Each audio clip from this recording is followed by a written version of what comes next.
नमस्कार, मैं हूं आपके साथ शिरीन। रात के 9 बज रहे हैं, वक्त मास्टर स्ट्रोक का हो गया है। तमाम अहम खबरें विस्तार से आपके सामने रखेंगे।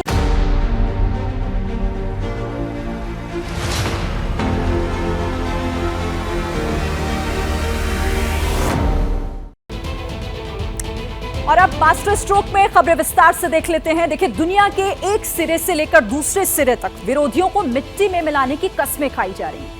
पाकिस्तान में शहबाज कंगाली से नहीं लड़ पाए तो इमरान को मिट्टी में मिलाने निकल पड़े। यूक्रेन पर रूस तबाही वाला बारूद बरसा रहा है। जिनपिंग मैसेंजर ऑफ पीस का लबादा ओढ़कर मॉस्को पहुंचे हुए हैं, लेकिन उनका दोस्त किम जोंग उन अमेरिका को निपटाने के लिए एटमी मंसूबे बांध रहा है। इस बीच एक मुहिम ने अपने देश में भी रफ्तार पकड़ ली है। ये मुहिम देश तोड़ने का ख्वाब देखने वालों के खिलाफ है। टारगेट पर है पंजाब का अमृतपाल सिंह, जिसकी तलाश में सिक्योरिटी एजेंसीज 3 दिन से पंजाब का चप्पा चप्पा खंगालने में जुटी हुई हैं और अमृतपाल है कि अब तक हाथ नहीं लग पाया है। लेकिन हर गुजरते दिन के साथ नए खुलासे हो रहे हैं और अमृतपाल की क्राइम फाइल में नए पन्ने जुड़ते जा रहे हैं। इस बीच एक विस्फोटक खुलासा सामने आया है।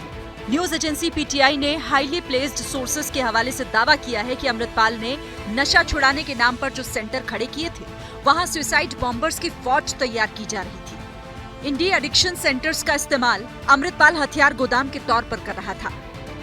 आस्था को आड़ बनाने वाले अमृतपाल ने गुरुद्वारे में भी हथियारों का जखीरा जमा किया था। इन्हीं खुफिया इनपुट्स के बाद सिक्योरिटीज एजेंसीज ने अमृतपाल पर शिकंजा कसना शुरू किया। लग रहा है कि आईएसआई भी इन्वॉल्व है, प्लस इन्हां दी फंडिंग जिहड़ी है फॉरन तो भी हो रही सी। AKF जिहड़ा है वो जिहड़ियां बुलेट प्रूफ जैकेट्स कवर कीतियां, जिहड़ियां राइफल्स कवर कीतियां और जिहड़ा इन्हां दे मुख सरगना जिहड़े ਉਹਦੇ गेट के उत्ते भी AKF लिखिया सीगा, वो आनंदपुर खालसा फौज जिहड़ा है वो एक जथेबंदी जिहड़ी सीगी बनाने की कोशिश की गई। लेकिन दिल्ली से मिले फरमान के बाद सिक्योरिटी एजेंसीज ने अमृतपाल के सारे मंसूबे मटिया मेट कर दिए। उसके 110 से ज्यादा गुर्गे पुलिस की गिरफ्त में हैं। इनमें से 5 पर नेशनल सिक्योरिटी एक्ट की धाराएं लगाई जा चुकी हैं। सिस्टम ने सख्ती की तो अमृतपाल के चाचा हरजीत सिंह ने हथियार डाल दिए और ड्राइवर हरप्रीत सिंह के साथ शाहकोट में पुलिस के चरण पकड़ लिए, जहां से उसे पुलिस की कड़ी सुरक्षा के बीच असम के डिब्रूगढ़ रवाना कर दिया गया, जिसकी सलाखों के पीछे अमृतपाल के कई गुर्गे पहले ही पहुंच चुके हैं। इस बीच कानूनी दावपेच अमृतपाल के घर वालों की तरफ से भी शुरू हो गए। अमृतपाल के पिता तरसेम सिंह ने बेटे के एनकाउंटर का डर जाहिर कर दिया। वो एक नॉर्मल आदमी सी, उन्होंने एडे बड़े क्रिमिनल पेश किया जा रहा, क्यों इस पर समझ नहीं। डर सानू यो ही है कि वो सामने क्यों नहीं लिया रहे, उन्होंने कोई गलत फेक एनकाउंटर वगैरह का डर साडे मन च हर वेले जिन्ना टाइम वधी जांदा उन्ना चਿਰ डर वधी जांदा सी। अमृतपाल के खिलाफ सिक्योरिटी एजेंसीज का एक्शन होते ही सियासत भी एक्शन में आ गई। आम आदमी पार्टी ने क्रेडिट पर दावा ठोक दिया। भगवंत मान जी की सरकार ने जो सख्त कार्रवाई करी है, उससे आज सब अमन चैन भंग करने वालों को ये संदेश चला गया है कि आम आदमी पार्टी लॉ एंड ऑर्डर पे कॉम्प्रोमाइज करने को तैयार नहीं है। अमृतपाल के नेटवर्क पर हुई चोट के लिए आम आदमी पार्टी मान की पीठ ठोक ही रही थी कि कांग्रेस ने उसे कटघरे में धक्का दे दिया। देखिए, देर है दुरुस्त है। ये काम बहुत पहले होना चाहिए था। ये काम जब अमृतपाल धमकियां दे रहा था, जब 4 थाने जलाए गए थे, तभी उसको पकड़ लेना चाहिए था। आदमी से आदमी को इतना बड़ा बनाया किसने? पंजाब में अफवाहों पर रोक लगाने के लिए मंगलवार दोपहर 12 बजे तक इंटरनेट सर्विस बंद है, लेकिन देश से जुड़े मुद्दे पर भी सियासत का सिलसिला धड़ल्ले से जारी है। देखिए, क्योंकि ये मामला नेशनल सिक्योरिटी का है और बेहद सेंसिटिव इश्यू है, इसीलिए ऑपरेशन अमृतपाल को लेकर जो भी डेवलपमेंट हो रहे हैं, एबीपी न्यूज उन्हें बेहद जिम्मेदारी के साथ आप तक पहुंचाने का काम कर रहा है और आगे भी सबसे सटीक अपडेट सबसे पहले एबीपी न्यूज पर आपको मिलेंगे। लेकिन ये बात भी सही है कि जैसे ही पंजाब में ऑपरेशन अमृतपाल शुरू हुआ, उसी दौरान लंदन से लेकर कनाडा तक एंटी इंडिया फोर्स एक्टिव हो गई है। खालिस्तान के सपोर्टर्स हंगामा करने लगे हैं और उसका सबूत ये तस्वीरें हैं। जिस दौरान पंजाब में ऑपरेशन अमृतपाल को लेकर ताबड़तोड़ एक्शन हो रहे थे, उसी दौरान पंजाब से 6000 किलोमीटर दूर लंदन में खालिस्तान के सपोर्टर्स हंगामा कर रहे थे। बवाल लंदन में भारतीय एम्बेसी के सामने हुआ। एक बार फिर एंटी इंडिया फोर्सेस ने सर उठाने की कोशिश की। हालांकि लेटेस्ट अपडेट ये है कि भारत का तिरंगा आन बान शान से भारतीय दूतावास के ऊपर लहरा रहा है और पहले से बड़ा तिरंगा अब वहां लगा दिया गया है। इस दौरान सिख समुदाय ने खालिस्तान का ख्वाब देखने वालों को करारा जवाब दिया। लंदन में हुई घटना का जवाब उसी टेम्पलेट में दिया गया। दिल्ली में ब्रिटेन के दूतावास के सामने सिख समुदाय के लोग इकट्ठा हुए, भारत माता की जय और वी लव इंडिया का उद्घोष किया। भारत माता की! इंडिया के लिए हम अपनी जान भी दे देंगे। कल जो यूके में इंडिया का झंडा हटाकर खालिस्तान का झंडा लगाएगा, हम उसका प्रोटेस्ट करें। हमारे भारत देश का झंडा क्यों हटाया गया? तो भारत का कोई भी अपमान हम बर्दाश्त नहीं करेंगे। क्यों ब्रिटिश हाई कमीशन ने उसमें एक्शन नहीं लिया? हमने उसके लिए हम यहाँ आए हैं। हमारी मांग है, जिन लोगों ने वो किया है उन पे सख्त से सख्त कार्रवाई होनी चाहिए और जल्द से जल्द उनको जेल में डालना चाहिए। हालांकि इससे पहले लंदन में हुई आपत्तिजनक घटना को लेकर भारत सरकार ने भी सख्त ऐतराज जताया। विदेश मंत्रालय ने दिल्ली में मौजूद ब्रिटेन की डिप्टी हाई कमिश्नर को तलब किया, सुरक्षा इंतजामों पर सवाल उठाए। विदेश मंत्रालय ने कहा कि भारतीय राजनयिक परिसरों और स्टाफ की सिक्योरिटी को लेकर ब्रिटिश सरकार की उदासीनता स्वीकार नहीं की जा सकती। ब्रिटिश सरकार को इसका क्लैरिफिकेशन देना चाहिए कि जब हाई कमीशन में ये सब हो रहा था तो सुरक्षा व्यवस्था में लापरवाही क्यों बरती गई।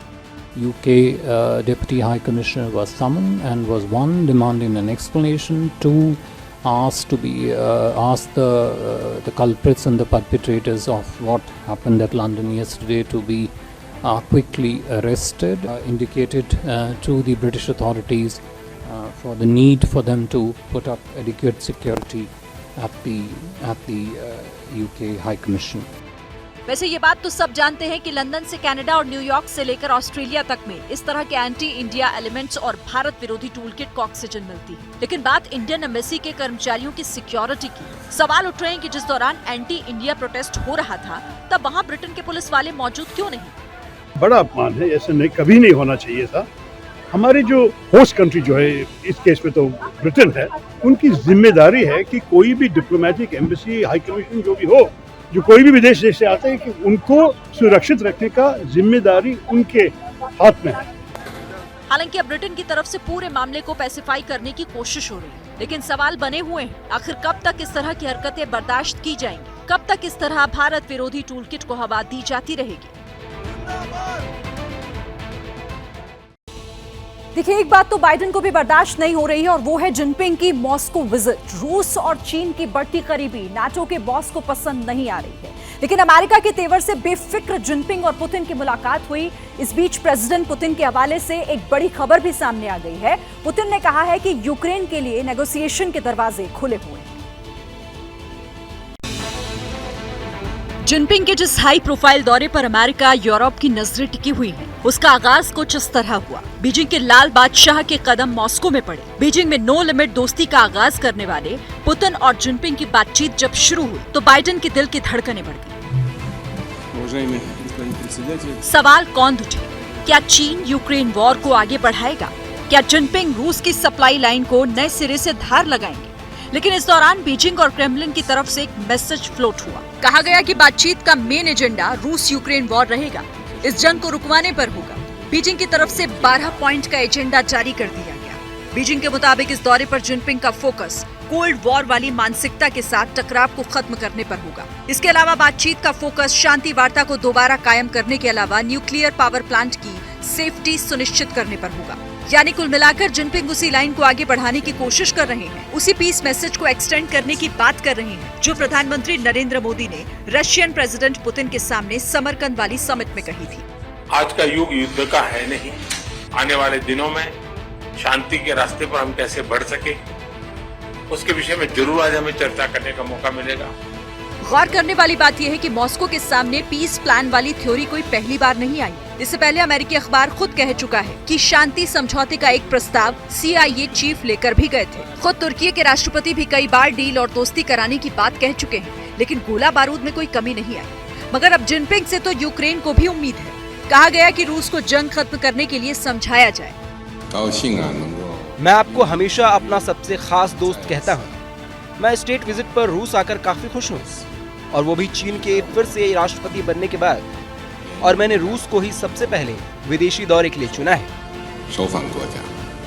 हालांकि जिस तरह का माहौल इस वक्त बना हुआ है, जिस तरह नाटो अब खुल्लम खुल्ला रूस की दहलीज तक आने की तैयारी कर चुका है, पोलैंड और स्लोवाकिया अपने विमान यूक्रेन को ट्रांसफर करने की बात कर रही हैं, उससे लगता है कि जंग खत्म करने का एक तरफा ऐलान मुश्किल होगा। क्योंकि यूक्रेन अपनी 1 इंच भर जमीन छोड़ने को तैयार नहीं और रूस क्रीमिया के बाद मारियोपोल तक को अपना कह रहा है।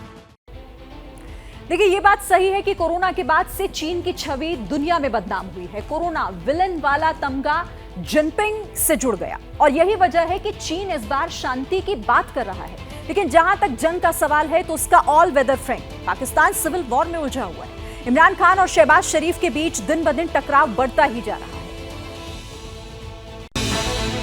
और इसका लेटेस्ट ट्रेलर भी इस्लामाबाद से रिलीज हो चुका है। जिस वक्त इमरान खान शहबाज के खिलाफ नए सिरे से ताकत दिखाने की प्लानिंग कर रहे थे, उसी दौरान शहबाज की पुलिस ने नियाजी के भतीजे बैरिस्टर हसन नियाजी को इस्लामाबाद से अरेस्ट कर लिया। ये गिरफ्तारी उस दौरान हुई जब बैरिस्टर हसन इस्लामाबाद में हाईकोर्ट कॉम्प्लेक्स में मौजूद थे। तब पुलिस उन्हें उठाकर ले गई। पुलिस के मुताबिक बैरिस्टर हसन नियाजी पर शनिवार को इस्लामाबाद हाईकोर्ट कॉम्प्लेक्स में हिंसा में शामिल होने का आरोप है। पुलिस का दावा है कि कोर्ट के बाहर हुई हिंसा में हसन ने पुलिस की गाड़ियों पर हमला किया था। ये गिरफ्तारी इसलिए भी सुर्खियों में है क्योंकि हसन नियाजी इमरान खान के लीगल एडवाइजर भी हैं। तोड़फोड़ केस में इमरान खान के भांजे हसन नियाजी गिरफ्तार। पुलिस ने इस्लामाबाद जुडिशियल कॉम्प्लेक्स के बाहर से गिरफ्तार किया है। G11 कोर्ट के बाहर से ये गिरफ्तारी अमल में लाई गई है। पुलिस जराये के मुताबिक हसन खान नियाजी को आज सुबह पुलिस नाके के ऊपर मज़ाहमत करने पर गिरफ्तार किया गया है, जिसके खिलाफ FIR भी अब दर्ज कर ली जाएगी। बात सिर्फ इतनी भर नहीं है, शिकंजा तो इमरान खान के खिलाफ भी कसता जा रहा है। शनिवार को इमरान खान के सपोर्टर्स ने जिस तरह का हंगामा किया, उसके बाद इमरान खान के खिलाफ आतंकवाद फैलाने की धाराओं में केस दर्ज हो चुका है। यानी पाकिस्तान के पूर्व वजीर आजम को शहबाज की पुलिस आतंकवादी की तरह ट्रीट करेगी। मैं जब निकलता हूं बाहर, पहले तो मेरी जान खतरे में होती है, कोई प्रोटेक्शन नहीं होती। उसके बाद दूसरी चीज, जैसे मैं बाहर निकल के वापस आता हूं और दहशतगर्दी के केस हो जाते हैं। तकरीबन 100 केसेस हो गए मेरे ऊपर। मुझे सिर्फ वो स्टडी करके बताएं कि मैंने गलती की जो मेरे ऊपर दहशतगर्दी के केस हो गए। वैसे इमरान खान जब ये वीडियो फ्लोट कर रहे थे, उसी दौरान उनकी पार्टी के खिलाफ भी एक्शन शुरू हो गया। पाकिस्तान के इंटीरियर मिनिस्टर राणा सनाउल्लाह ने कहा कि पाकिस्तान तहरीके इंसाफ को बैन किया जाएगा। इसके लिए कानूनी सलाह ली जा रही है कि ये एक फितना है, ये एक फसाद है, ये मुल्क में अफरा तफरी चाहता है, ये मुल्क में अनारकी चाहता है, ये सियासतदान नहीं है, इसका कोई रवैया सियासी नहीं है, इसका कोई रवैया जमहूरी नहीं है। ये हुकूमत में होता है तो अपोजिशन को जो है वो मार देना चाहता है, और अपोजिशन में होता है तो हुकूमत को ख़त्म कर देना चाहता है। पाकिस्तान की पूरी सरकार के लिए इमरान खान एक नासूर बन चुके हैं, जिन्हें किसी भी कीमत पर सलाखों के पीछे पहुंचाने की तैयारी है। शायद यही वजह है कि लगातार केसों की फाइल मोटी होती जा रही है और अब तो पाकिस्तान की नेशनल अकाउंटेबिलिटी ब्यूरो ने तोशाखाना केस में इमरान की पत्नी बुशरा बीबी को भी समन भेजा है। उन्हें 21 मार्च को एजेंसीज के सामने पेश होने को कहा गया है। और अकाउंटेबिलिटी पर अपने देश में भी सियासत कम नहीं हो रही है। कांग्रेस अदानी के मुद्दे पर बीजेपी को जिम्मेदार ठहरा रही है, तो विदेशी धरती से देश के लोकतंत्र पर दिए बयान को मुद्दा बनाकर बीजेपी राहुल से माफी की मांग पर अड़ी हुई है। राहुल ने आज इस पर संसद में सफाई देने का प्लान बनाया था। इसके लिए स्पीकर से इजाजत भी मांगी, लेकिन बात नहीं बनी। और स्लोगन वॉर के चलते बजट सेशन पार्ट 2 के छठे दिन का भी काम तमाम हो गया। हंगामे के बीच कुछ मिनट बाद लोकसभा और राज्यसभा को पहले 2 बजे तक और फिर कल सुबह 11 बजे तक के लिए स्थगित कर दिया गया। और दुख के साथ 13 तारीख से जो ड्रामा चल रहा है, भाजपा के प्रधानमंत्री जी के बिना इशारे के ये नहीं हो सकता। आज फिर सदन में चलने नहीं दिया गया सदन को।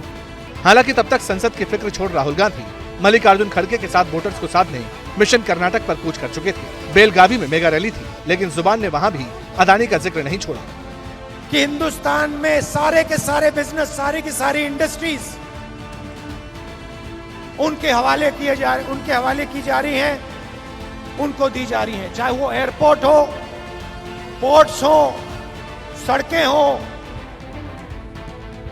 सारी की सारी चीजें अदानी जी को दी जा रही हैं। हालांकि वादे दोहराते वक्त जुबान ऐसी फिसली कि फ्री बिजली का यूनिट 200 से बढ़ाकर 2000 तक पहुंचा दिया। गृह ज्योति स्कीम 2000 यूनिट मुफ्त में बिजली कांग्रेस पार्टी देने वाली है। तो ये हमारे वायदे हैं। वैसे जुबान फिसलने के मुकाबले में बीजेपी भी पीछे नहीं रही। राहुल के बाद केंद्रीय मंत्री हरदीप सिंह पुरी भी कुछ ऐसा कह गए जो उन्हें चर्चा में खींच लाया। दरअसल पुरी साहब सावरकर पर जारी कांग्रेसी टीके पर टिप्पणी करने बैठे थे। तीखे हमले कर रहे थे। इसी बीच एक पत्रकार के सवाल पर राहुल पर कमेंट कर दिया। देखिए पहले तो to get an ass to run a horse's race, अब इसको मैंने अंग्रेजी में कुछ कहा, इसको समझ लीजिए, कहाँ सावरकर जी और कहाँ ये, छोड़ दीजिए इन चीजों। अभी राहुल के बयान पर अदानी के शेयर्स पर संग्राम जारी है। ऐसे में आया हरदीप पुरी का यह बयान विवाद का नया सिलसिला शुरू कर सकता है। अपने देश में सियासी जंग का सिलसिला है तो पाकिस्तान में लूटमार का सिलसिला चल निकला है। जो मुल्क कल तक एटमी ताकत की डींगे हाँकता था, वहां भूख से तड़पती हुई आवाम अब पेट भरने के लिए लूटमार कर रही है। पाकिस्तान के नाकाबिल हुक्मरानों ने लोगों के आगे कोई रास्ता भी नहीं छोड़ा है। ये गाड़ी से जबरदस्ती माल उतार रहे हैं जी, उन्होंने छीनना शुरू कर दिया। पाकिस्तान के किसी दुश्मन ने भी ऐसी बद्दुआ नहीं दी थी। पाकिस्तान का वर्तमान जितना कलंकित है उतना ही शापित भी, वरना एक न्यूक्लियर केपेबल स्टेट की ऐसी तस्वीरें कभी सामने नहीं आती। जगह लाहौर का ताजपुरा, भीड़ ने आटे से भरा ट्रक देखा तो भूख ने लुटेरा बना दिया। महिलाएं, बच्चे, युवा, बुजुर्ग, हर कोई आटा लूटने में जुट गया। हालात काबू से बाहर हो गए। एक एक करके बोरियां छुमंतर होने लगी, ट्रक का वजन कम होने लगा। लूट की नियत के बावजूद जिनके हाथ खाली रह गए वो सरकार को कोसने लगे। लेकिन शरीफ खानदान के गढ़ में भूख से बिलबिलाती आवाम का ये सिर्फ डेमो है। अब आपको हम जो सुनाने जा रहे हैं उसे सुनकर आपको अपने कानों पर यकीन नहीं होगा।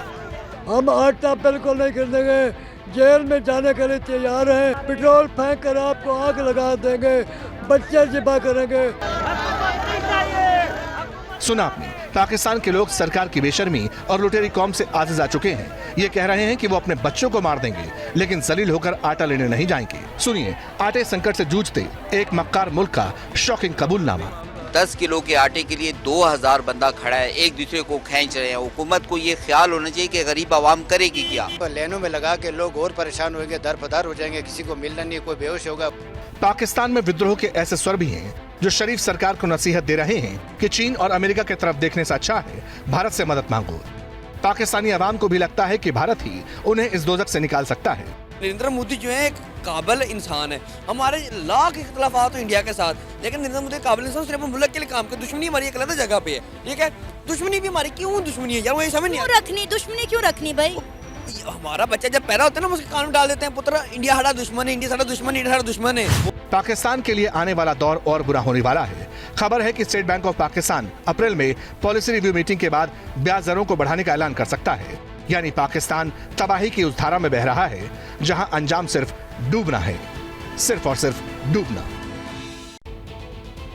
पाकिस्तान कंगाली में डूब रहा है तो अपने देश में किसानों की फसल बेमौसम बरसात में डूब रही है। हालांकि इस बीच एमएसपी गारंटी कानून समेत 7 मांगों को लेकर किसानों ने एक बार फिर से अपनी आवाज बुलंद कर दी है, लेकिन सरकार से बात के बाद वो फिलहाल वेट एंड वॉच के मूड में दिखाई दे रहे हैं। हालांकि इससे पहले किसानों ने दिल्ली पहुंचकर सरकार को एक बार फिर अपनी ताकत का एहसास जरूर करवा दिया। भारतीय किसान यूनियन सुबह होते ही संयुक्त किसान मोर्चा के बैनर तले किसान दिल्ली के रामलीला मैदान में जम गए। दोपहर करीब 12:30 बजे किसानों के नेता अपनी मांग को लेकर केंद्रीय कृषि मंत्री के पास पहुंचे और मीटिंग शुरू हुई। मांगे तो 7 थी, लेकिन सबसे खास था एमएसपी गारंटी कानून। करीब 1.25 घंटे चली बैठक के बाद किसान नेता दर्शन पाल ने बड़ा बयान दिया। हमने अपनी तरफ से प्रोटेस्ट कर दिया कि आपने हमको एक तरह का वादा खिलाफी की है। जो एमएसपी के लिए जो हम डिमांड करते थे वो अपने कमेटी नहीं बनाई, तो इसको कमेटी को भंग करके नया कमेटी बनाइए, हमारी डिमांड की। किसान नेता राकेश टिकैत भी इस बार वेट एंड वॉच वाले मूड में हैं। दे दिया, 1-2 साल बाद में बात शुरू हुई है सरकार से। उनको जो डिमांड थी वो लिखित में दे दी, वे उस पर क्या करेंगे वो तो टाइम बताओगे आने वाले, वे कुछ काम करते हैं या नहीं करते हैं। हालांकि राकेश टिकैत ने देश में एमएसपी कानून के लिए एक बड़े आंदोलन की जरूरत बताकर माहौल गर्म कर दिया, लेकिन इससे पहले बारिश किसानों की उम्मीद ठंडी कर चुकी थी। आसमान से बरसी आफत ने उत्तर प्रदेश के पूर्वी से लेकर पश्चिमी छोर तक बर्बादी बांटने में कोई भेदभाव नहीं किया। बरसात और ओलों ने ठान लिया था कि किसानों के हाथ कुछ नहीं लगने देंगे। गाजियाबाद से लेकर चंदौली तक एक जैसी तबाही आई, फसल चौपट कर दी। हाथरस के किसानों को भी डर है कि इस सीजन में कहीं खाली हाथ न रह जाए, क्योंकि बरसात आलू, गेहूं और सरसों की फसल बर्बाद कर चुकी है।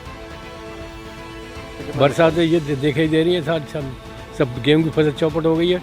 जो आलू नहीं खुदे हैं वो बेकार पड़े हैं, खुद गए तो पानी में भीग रहे हैं। कम से कम 25-50% की हानि हो रही है।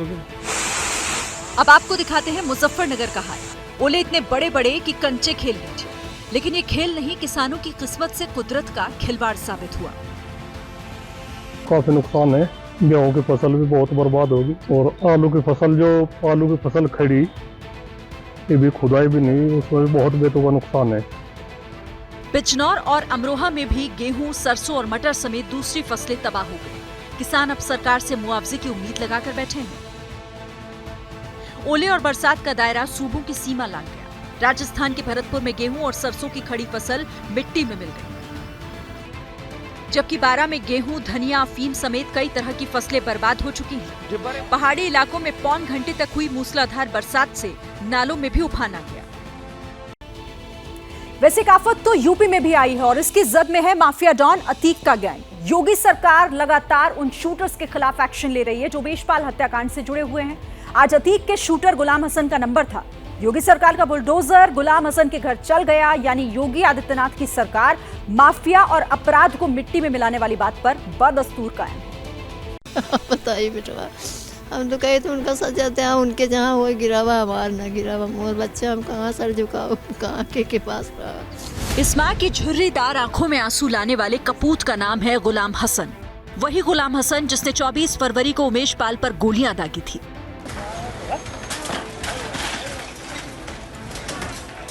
अब से कुछ घंटे पहले गुलाम हसन के मकान पर योगी सरकार का बुलडोजर चला।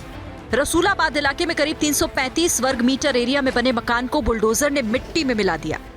बेटे की करतूत की वजह से मां के सर से छत छिन गई। परिवार गुलाम हसन की क्राइम फाइल देखकर शर्मसार है। भाई और मां कह रहे हैं कि अगर गुलाम हसन को एनकाउंटर में पुलिस मार भी देती है तो उसकी लाश नहीं लेंगे।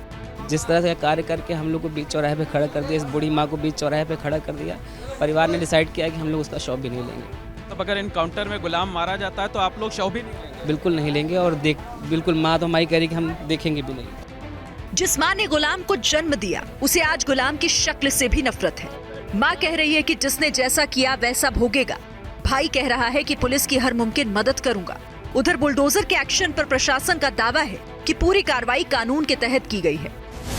अतीक अहमद गैंग के शूटर गुलाम हसन पर सरकारी जमीन पर कब्जा करके मकान बनवाने का आरोप था। ये भी बात सामने आई कि मकान का नक्शा विकास प्राधिकरण से पास भी नहीं कराया गया था। नोटिस का जवाब ना दे पाने की वजह से 13 मार्च को ही गुलाम हसन के मकान को मिट्टी में मिला देने का आदेश जारी हो चुका था।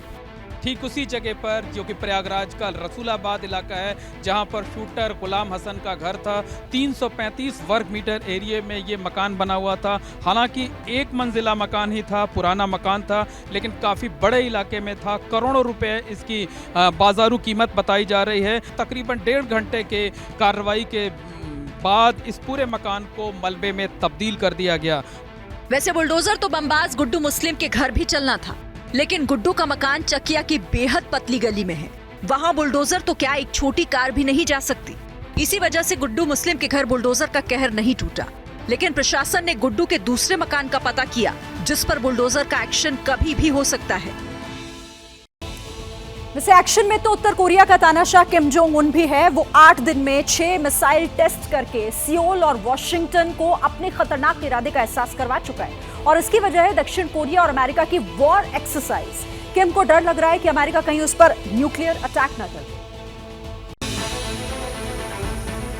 और किम जोंग को न्यूक्लियर धमकी देने के लिए मजबूर किया इन 2 तस्वीरों ने। किम जोंग के खिलाफ सुपर पावर ने B-1B बॉम्बर, F-16 और F-35 फाइटर जेट के सबसे विध्वंसक हवाई बेड़े के साथ एयर ड्रिल की और इस ड्रिल में पार्टनर बनाया किम जोंग के खानदानी दुश्मन साउथ कोरिया को। किम को बेचैन करने वाली दूसरी तस्वीर भी इसी महीने की है। 12 साल में पहली बार दक्षिण कोरिया और जापान के राष्ट्राध्यक्ष मिले। इन दोनों देशों का कॉमन एनिमी है किम जोंग।